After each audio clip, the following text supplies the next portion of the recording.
Baik, Assalamualaikum warahmatullahi wabarakatuh. Pada kesempatan ini kita akan melanjutkan terkait reaksi dan gaya dalam yang terbentuk pada balok miring atau inclined beam. Dan pada kasus ini kita akan melihat pengaruh dari beban merata yang bekerja searah gravitasi pada balok miring yang ditunjukkan pada gambar. Jadi di sini kita memiliki sebuah balok dengan bentang A hingga B dan balok miring ini membentuk kemiringan sebesar alfa. Kemudian pada bagian atas dari baloknya bekerja Q, arahnya gravitasi mengikuti dari bentang miringnya.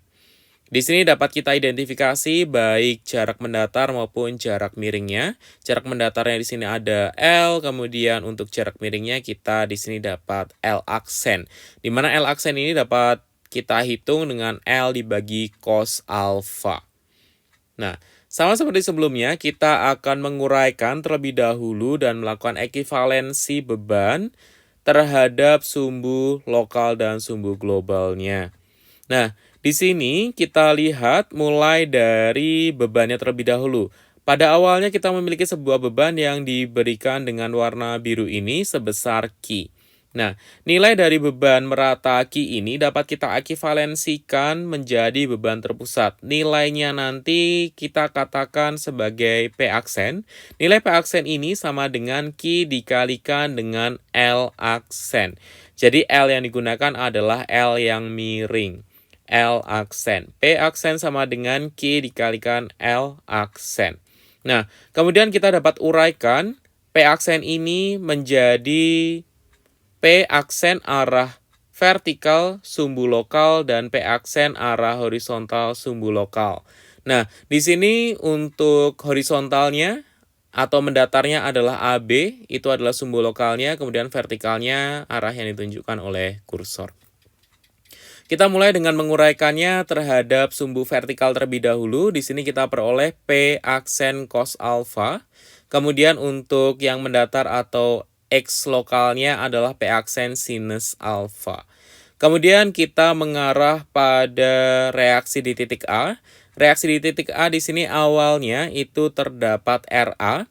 Nilainya itu adalah sebesar Q L aksen per 2. RB juga sama. Di sini adalah Q L aksen per 2. Nilai dari reaksi akibat beban demikian adalah seperti itu. Kemudian kita dapat uraikan terhadap sumbu vertikal maupun sumbu mendatar lokalnya. Terhadap sumbu vertikal lokalnya, di sini kita peroleh uraian RA sebesar RA cos alpha dan untuk mendatarnya adalah RA sinus alpha. Di sini tidak terjadi reaksi arah horizontal karena gaya atau beban yang terjadi di sini vertikal persis, tidak membentuk kemiringan sama sekali sehingga komponen HA-nya hilang. Kemudian pada titik B akan mengikuti seperti pada titik A untuk komponen vertikalnya di sini, vertikal lokal ya, yaitu RB cos alpha. Kemudian untuk horizontal sepanjang AB-nya akan bekerja RB sinus alpha. Untuk arah anak panahnya akan mengikuti dari RA dan RB mula-mula. Setelah kita menguraikan beban serta reaksi yang terjadi pada setiap titiknya, kita dapat mulai menghitung gaya dalam serta menggambarkannya. Kita mulai dengan menghitung gaya normal yang terjadi. Di sini dengan menggunakan sketsa yang telah kita susun sebelumnya, kita dapat lihat setiap titiknya. Jadi pada titik A di sini, kita akan identifikasi komponen arah mendatar terhadap AB alias X lokalnya. Jadi pada arah mendatar AB di sini pada titik A itu terjadi reaksi horizontal sebesar RA sinus alpha. Apakah ada yang lain? Di sini tidak ada ya. Maka nilai dari NA adalah sebesar RA sinus alpha. Positif atau negatif, dia keluar berarti dia positif alias tarik. Kemudian, kita tidak perlu meninjau pada titik C karena P di sini merupakan P ekivalen. Jadi pada kasus yang aslinya P-nya ini nggak ada, dia itu hanya Q. Sehingga kita hanya meninjau titik A dan titik B, titik awal dan titik akhir saja. Selanjutnya kita akan menghitung gaya normal yang terjadi pada titik B. Kita dapat lihat sepanjang dari A hingga B di sini berarti ada rekord atau sejarah gaya horizontal yang terjadi itu adalah RA sinus alfa, arahnya itu ke kiri. Kemudian ada P aksen sinus alfa, di mana P aksen ini adalah P ekivalen ya. Sehingga pada titik B itu nilai dari gaya normalnya adalah selisih antara kedua nilai tersebut, yaitu RA sinus alfa dikurangi dengan P aksen sinus alfa. Kemudian berbekal dari hasil perhitungan NA serta NB, kita dapat plotkan wujud dari bidang gaya normalnya adalah sebagai berikut. Jadi, wujud dari bidang gaya normalnya ada peralihan nilai positif menjadi nilai yang negatif, sehingga wujudnya tidak stagnan atau konstan seperti biasanya. Dia akan ada distribusi seperti membentuk bidang segitiga sebagai berikut. Selanjutnya kita ingin menghitung gaya geser yang terjadi pada struktur balok ini. Nantinya kita hanya meninjau dua titik, yaitu titik A dan titik B saja, karena titik C ini merupakan beban yang ekivalen. Sejatinya bebannya itu hanyalah Q. Nah, di sini dapat kita mulai dengan titik A, dan kita ingin mengidentifikasi reaksi atau gaya yang bekerja tegak lurus dari bentang AB. Jadi AB di sini kita anggap datar, berarti yang vertikalnya adalah RA cos alfa. Apakah ada yang lain di sini? Tidak ada ya. Berarti gaya geser yang terjadi pada titik A atau DA sama dengan RA cos alfa. Kemudian kita langsung melihat pada titik B di sini, berarti reaksi arah vertikal lokal yang terjadi akan ada RA cos alfa dan P aksen cos alfa. Sehingga nilai dari gaya geser di titik B akan selisih antara keduanya, yaitu RA cos alfa dikurangi dengan P aksen cos alfa. Wujud dari bidang gaya geser yang terbentuk akan demikian. Jadi, dia akan terjadi peralihan nilai antara positif ke negatif. Dan kurang lebih wujud dari bidang gaya gesernya akan mirip dengan bidang gaya normal sebelumnya. Selanjutnya kita akan menghitung momen yang terjadi pada struktur ini. Karena pada struktur ini terdapat 3 titik, yaitu titik A, B, dan C, dan titik A dan B merupakan titik tumpuan sendi dan roll. Kita hanya perlu menghitung momen pada titik C saja. Kita akan melakukan pandang kiri. Momen pada titik C akan terbentuk akibat adanya RA dan sebagian dari beban merata Q di sini. Jadi untuk momen yang terbentuk akibat RA di sini momennya adalah sebesar RA dikalikan L per 2. Kemudian momen yang terbentuk akibat beban merata abu-abu ini adalah, kita konversi dulu menjadi beban terpusat, Q dikalikan setengah L aksen. Kemudian jarak terhadap titik C, kita gunakan jarak mendatarnya saja di sini. Berarti nilainya adalah setengah dikalikan setengah L. Apabila kita rapikan, kita dapat lihat seperti yang ada di bagian bawah. Jadi nilai momen pada titik C adalah sebesar RA dikalikan L per 2. Kemudian dikurangi dengan Q dikalikan L aksen per 2. Kemudian dikalikan dengan 1/4 L. Wujud dari distribusi bidang momennya adalah berupa parabol seperti yang ditunjukkan pada gambar. Jadi berikut merupakan perhitungan dan bidang momen yang dihasilkan. Kemudian di sini adalah perhitungan gaya geser dan bidang gaya geser yang terbentuk. Kemudian yang terakhir di sini adalah perhitungan dari gaya normal dan bidang gaya normal yang terbentuk. Selanjutnya di sini kita memiliki sebuah balok miring yang di atasnya bekerja beban merata tegak lurus dari baloknya. Atau secara lebih spesifik, kasus yang akan kita bahas adalah sebagai berikut. Jadi kita memiliki sebuah balok AB, kemudian balok ini membentuk kemiringan alfa terhadap bidang datarnya. Kemudian pada bagian atasnya akan bekerja beban merata Q yang arahnya seperti ini. Kemudian karena di sini terhadap sumbu global, Q membentuk kemiringan, maka akan muncul reaksi arah horizontal pada titik A. Karena titik A di sini adalah tumpuan sendi. Selanjutnya kita akan menguraikan beban serta reaksi yang terjadi pada tiap titiknya ke sumbu global dan sumbu lokalnya. Jadi pertama-tama kita akan fokus kepada beban meratanya yaitu Q. Kita akan rubah menjadi beban terpusat alias P aksen. Nilai dari P aksen yang dihasilkan akan setara dengan Q dikalikan dengan bentang bebannya atau L aksen. Kemudian kita dapat uraikan P aksen tersebut ke sumbu globalnya. Ke arah X di sini adalah P aksen sinus alfa. Ke arah Y di sini kita peroleh P aksen cos alfa. Kemudian untuk reaksi pada titik A di sini terdapat RA dan HA. RA dapat kita urai sebagai berikut.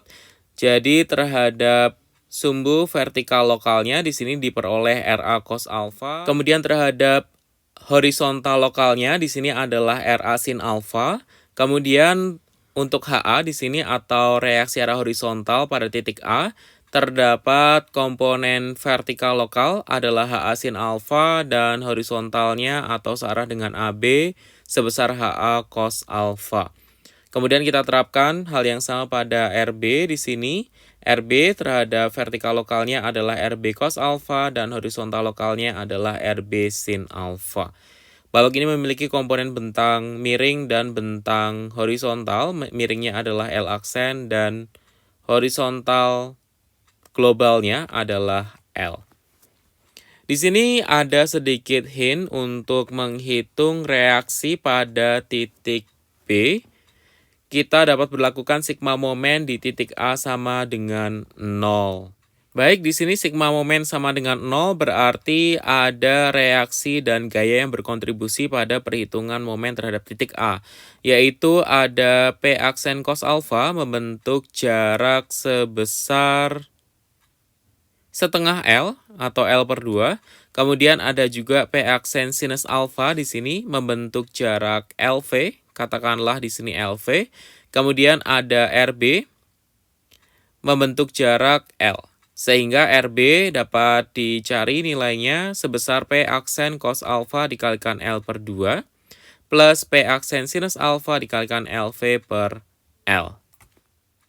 Di mana di sini P aksen dapat kita cari dengan perkalian antara Q dengan L aksennya. Jadi di sini teman-teman harap waspada dalam penggunaan L dan L aksen. Selanjutnya kita dapat menghitung dan menggambarkan gaya dalam yang terjadi pada balok tersebut berbekal dari sketsa yang telah kita buat pada bagian sebelumnya. Jadi di sini kita akan mengkajinya di dua titik, yaitu di titik A dan titik B karena sepanjang bentang ini terjadi beban merata. Pada titik A, dalam rangka menghitung gaya normal yang terjadi, maka kita ingin mencari komponen horizontal lokalnya atau searah dengan AB. Berarti di sini akan ada HA cos alfa dan RA sinus alfa.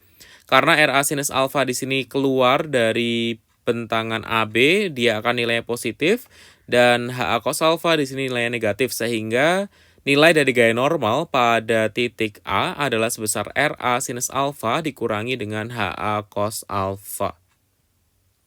Kemudian apabila kita berpindah ke titik B, berarti sepanjang A ke B di situ tidak terjadi gaya horizontal lokal yang lain, sehingga nilainya akan konstan atau sama dengan gaya normal di titik A sebesar RA sinus alfa dikurangi dengan HA cos alfa.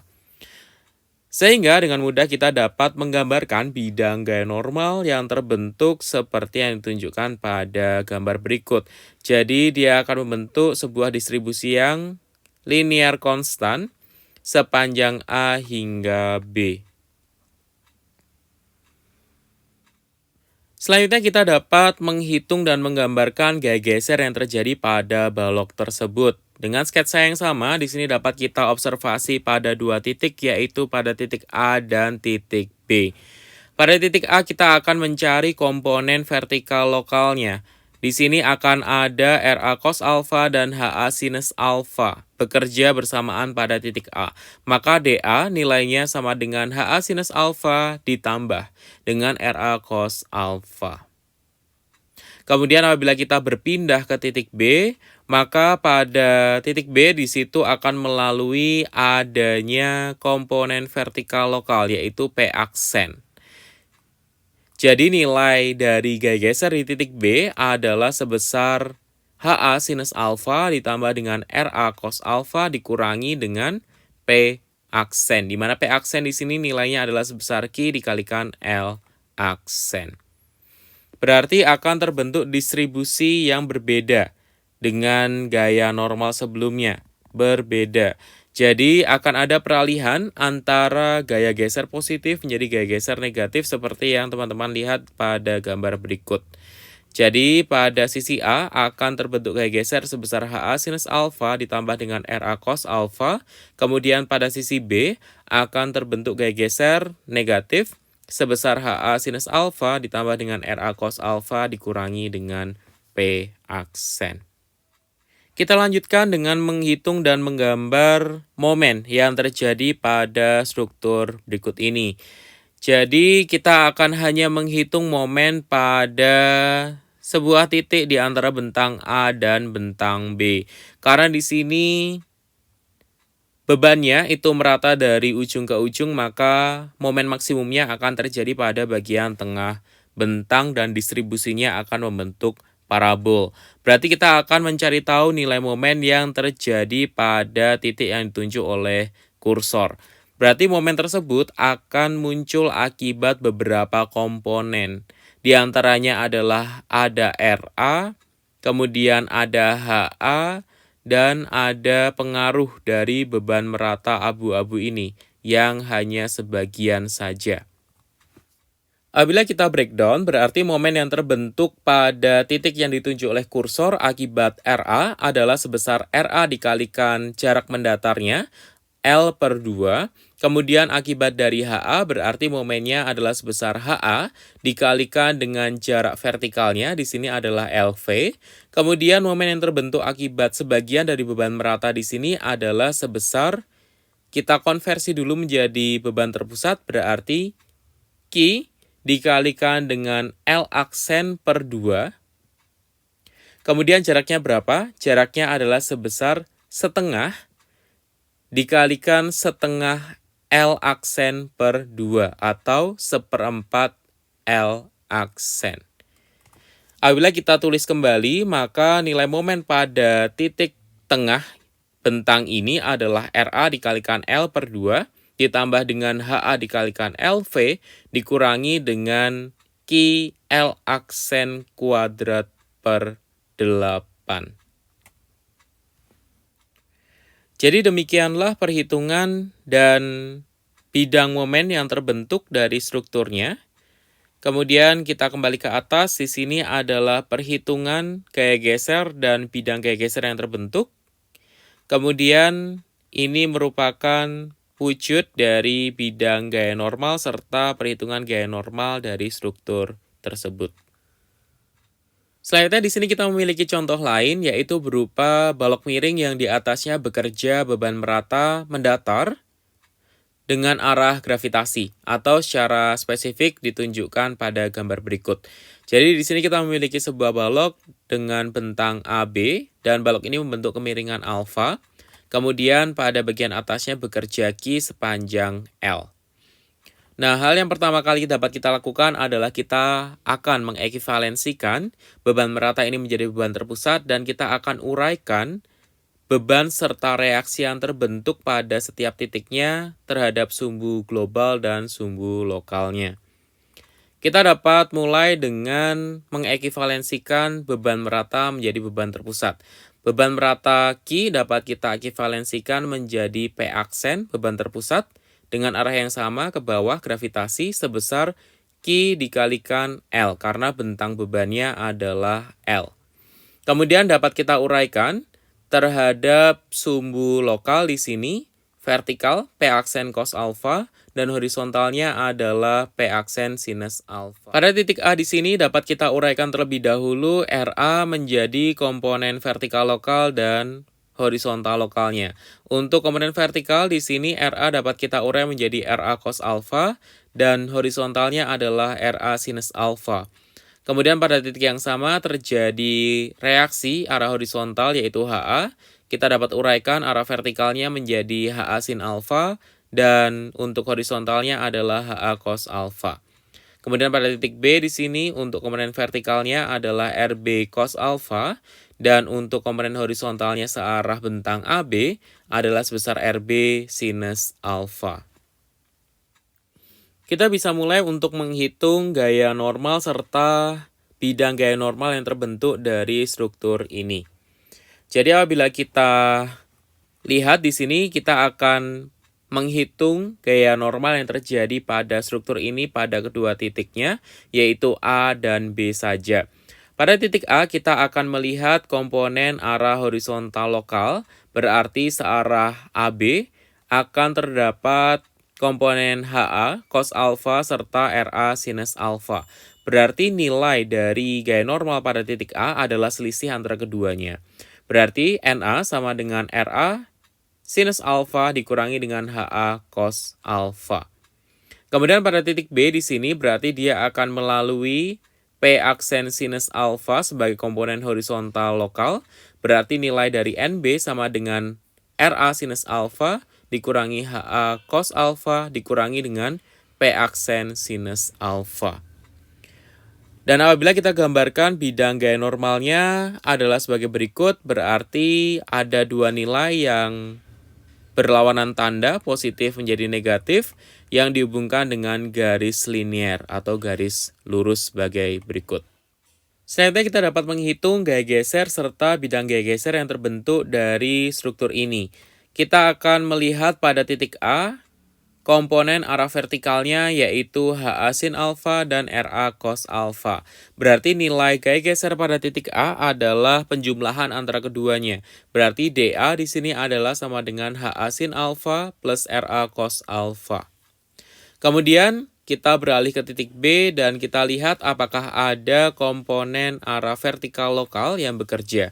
Berarti di sini akan terjadi P aksen cos alfa sebagai loadnya atau bebannya. Berarti nilai pada titik B gaya gesernya adalah sebesar HA sin alfa ditambah dengan RA cos alfa dikurangi dengan P aksen cos alfa. Dan bidang gaya geser yang terbentuk adalah sebagai berikut. Ada peralihan tanda antara positif menjadi negatif. Dan kita dapat hubungkan antara kedua titiknya dengan garis linier. Selanjutnya kita akan menghitung dan menggambarkan momen yang terbentuk dari struktur ini. Berarti pada struktur ini kita akan menghitung momen pada bagian tengah bentangnya karena pada titik A dan B merupakan tumpuan sendirol yang tidak muncul momennya. Berarti momen yang terbentuk pada titik yang ditunjukkan oleh kursor merupakan kontribusi dari RA, kemudian ada HA, dan komponen dari beban merata sebagian yang ada di sini ya. Berarti nilai momennya adalah sama dengan RA dikalikan dengan setengah L, kemudian ditambah dengan HA dikalikan dengan LV, kemudian dikurangi dengan sebagian dari beban merata ini berarti setengah dikalikan QL, kemudian jaraknya adalah setengah kalikan setengah L. Atau dapat kita tuliskan seperti yang di bawah di sini. Nilai momen pada bagian tengah bentang adalah sebesar HA dikalikan LV ditambah dengan RA dikalikan L per 2 dikurangi dengan QL kuadrat per 8. Di sini untuk perhitungan momennya kita tidak melibatkan komponen miring sama sekali karena dapat kita telusuri dengan komponen yang tegak dan mendatar. Dan berikut merupakan wujud dari bidang momen yang terbentuk. Wujudnya adalah berupa momen positif parabol seperti yang ditunjukkan pada gambar. Jadi berikut merupakan perhitungan dan penggambaran dari bidang momen. Kemudian berikut merupakan perhitungan dan penggambaran dari bidang gaya geser pada struktur ini. Dan berikut merupakan perhitungan dan penggambaran dari gaya normal yang terbentuk.